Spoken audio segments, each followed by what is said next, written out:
कमजोर मत आंकना कि बेटी डरती रहे, यहाँ ऐसा माहौल बनाने आए थे।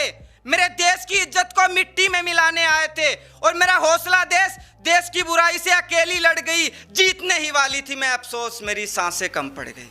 आज मैं जब सुबह उठा तो मैंने न्यूज़ देखा और न्यूज़ के ऊपर मैंने सबसे पहले देखा कि हैदराबाद में एक केस हुआ है और उस केस के अंदर मुझे सबसे होता रहता है, रेप केस होते रहते हैं, हर दिन आती रहती है, वो मुझे बड़ी बात नहीं लगी। लेकिन जो सबसे बड़ी बात जो लगी, जो उसके फादर का जो इंटरव्यू ले रहा था जो पत्रकार, तो उसके फादर का चेहरा धुंधला दिखाई दे रहा था। उसकी जब बहन बोल रही थी माइक के सामने तो उसका चेहरा धुंधला कर दिया गया। मुझे उस बात पर ऐतराज है कि उनका चेहरा क्यों धुंधला कर दिया गया। क्या उन्होंने कोई गुनाह किया था? तो मेरी जो ये कविता है उस चीज़ से रिलेटेड है कि वो लड़की अपने फादर से बातें कर रही होती है तो वो अपने फादर से क्यों सवाल पूछती है कि मैं ये जो कविता लिखी है इसका उद्देश्य सिर्फ ये है कि समाज की सोच बदलना चाहता हूँ। जो भी आता है, जो भी राइटर आता है, वो यही सुनाता है कि उसके जिस्म को नोच लिया गया, उसके बेचारी थी, वो अबला थी, वो नारी थी। नहीं, आज हम 21वीं सेंचुरी में आ चुके हैं, हमें अपनी सोच को बदलना ही होगा। और अब हमें अपने टॉपिक लिखते हैं वो ये नहीं लिखना कि उसके साथ बहुत बुरा हुआ, बिल्कुल नहीं, मैं नहीं चाहता कि हम ये लिखें। वो लड़की अपने फादर से बताती है कि मेरी कहानी को कुछ इस तरीके से लिखा जाए क्योंकि आपने सिर्फ महसूस किया है, हकीकत जो थी मैं बता रही हूँ। वो अपने पिता से कहती है कि मेरी बहादुरी को कमजोरी करके ना दिखाया जाए और चरित्रहीन थोड़ी थी जो आपका चेहरा छिपाया जाए।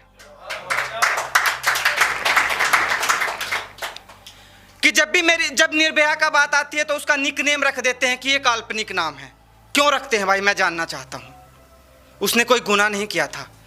तो वो बताना चाहती है कि अरे देश के नौजवान होते हैं जो देश के लिए लड़ते हैं। क्यों लड़ते हैं? कि वो देश में जो बुराई है, जो देश के शत्रु हैं, उनके खिलाफ लड़ते हुए अपने प्राण की आहुति देते हैं, इसलिए उनको शहीद कहा जाता है।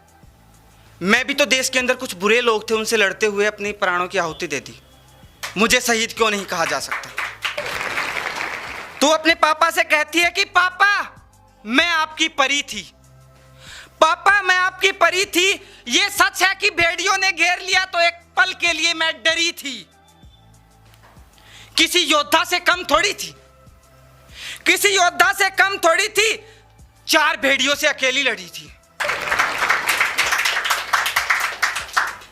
और शहीद हुई थी तेरी बेटी। आंसू मत बहाना, ये मेरी शहादत का अपमान होगा।